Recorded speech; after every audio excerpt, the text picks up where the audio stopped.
ये बड़ी खबर एक बार आपको बता दें, फिर से परमाणु परीक्षण की तैयारी में हो उत्तर कोरिया। साउथ कोरियाई एजेंसियों के हवाले से यह बड़ी खबर है। सैटेलाइट से मिली तस्वीरों से किम जोंग की प्लानिंग का खुलासा हुआ है।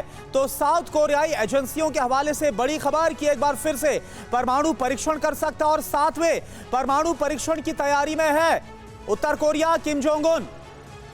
तो किम की तरफ से भी एक तरीके से स्ट्रॉन्ग मैसेज देने की कोशिश एशिया में बाइडेन किम देगा बड़ी टेंशन। और ये टेंशन क्या होगी जरा इसको भी देखिए। नॉर्थ कोरिया अगले 90 घंटे में अपना 7वां परमाणु परीक्षण करने जा रहा है। न्यूक्लियर टेस्ट को लेकर नॉर्थ कोरिया में जोर शोर से तैयारियां चल रही हैं। कोरोना से जूझ रहा north Korea inter continental ballistic missile launch करेगा। उत्तर कोरिया की एटमी साइट्स की ताजा सैटेलाइट तस्वीरों में यह बात सामने आई है। उत्तर कोरिया ने अंडरग्राउंड न्यूक्लियर टेस्टिंग की प्लानिंग की है। तो किम की तरफ से यह मैसेज, दौर बदल गया सर।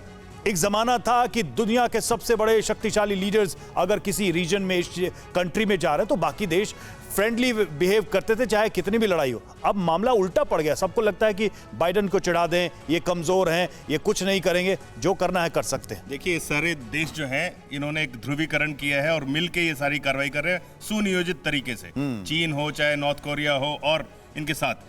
और ये देखिए अब तो आम बात हो गई है न्यूक्लियर टेस्ट करना नॉर्थ कोरिया के लिए। 7वां टेस्ट है और 2 दिन पहले पहले के दौर में ऐसा होता था कि यूएस का प्रेसिडेंट अगर आ रहा है तो लोग मिसाइल टेस्टिंग तक नहीं करते। ये तो परमाणु परीक्षण है। अभी यूएस के पास यहाँ पर ध्यान देने के लिए समय नहीं है। वो उनका पूरा ध्यान कहीं और है, यूरोप में है।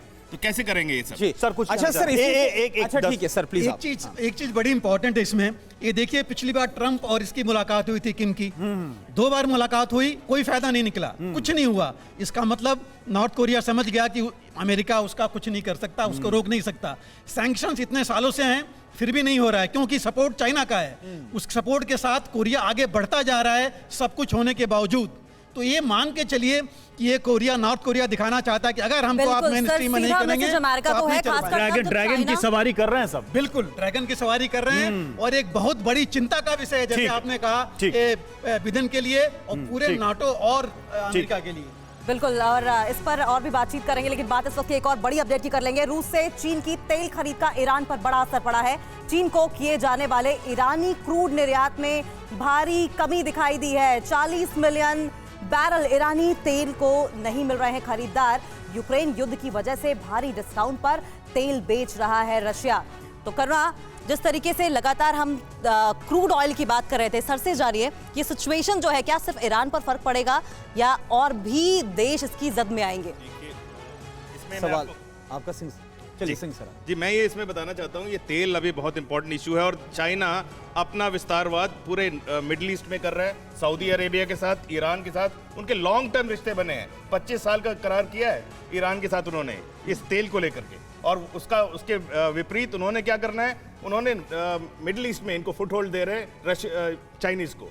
और पूरा अपना उनका जो इंफ्रास्ट्रक्चर है, रोड एंड बेल्ट। नहीं, तेल और गैस की बात करें सर, क्या ऑयल एंड गैस सबसे ज्यादा डिसाइडिंग फैक्टर हो जा रहा है हर जगह पे, चाहे वो हम एशियन रीजन की बात कर लें, हम यूरोपियन रीजन की बात कर लें? क्या यही एकमात्र ट्रंप कार्ड है सारे देशों के लिए? एक छोटा सा ऐड और करना चाहूँ, क्या अमेरिका इसमें विन विन सिचुएशन में निकलेगा जब क्रूड ऑयल और तेल की बात होती है? तो देखिए, सबसे पहले तो ये बता दें कि जो क्रूड है या ऑयल है, पेट्रोलियम जिसको कहते हैं, वो इस समय सबसे बड़ा ड्राइविंग फोर्स है जो ग्लोबल इकोनॉमी है उसका। और आपका जो भी मैन्युफैक्चरिंग है उसके लिए आपको एनर्जी चाहिए और एनर्जी यहीं से आती है। तो ये तो सबसे बड़ा ड्राइविंग फैक्टर है ही आज की तारीख में। और जब तक हम ऑल्टरनेटिव हमने गल्फ वॉर भी देखे हैं, वो सारे रीजन भी इसी के थे। बिल्कुल बिल्कुल। सो अभी तक पिछले कई जो वॉर्स हुए हैं वो सब उनके पीछे डिसाइडिंग फैक्टर पेट्रोलियम। परवाह देश की, सोमवार से शुक्रवार रात 10 बजे TV9 भारतवर्ष पर।